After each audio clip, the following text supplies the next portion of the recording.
This video includes an overview of how to install the backer plate and faceplate on a Napoleon Rosedale gas insert.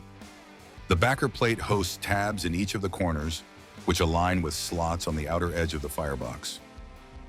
The tabs allow the backer plate to be set to 2 different depths to rest against the fireplace's finishing material and cover the opening around the Rosedale.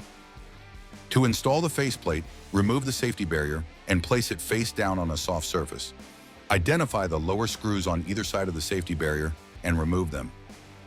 Place the safety barrier into the back of the faceplate, ensuring the flange is at the top.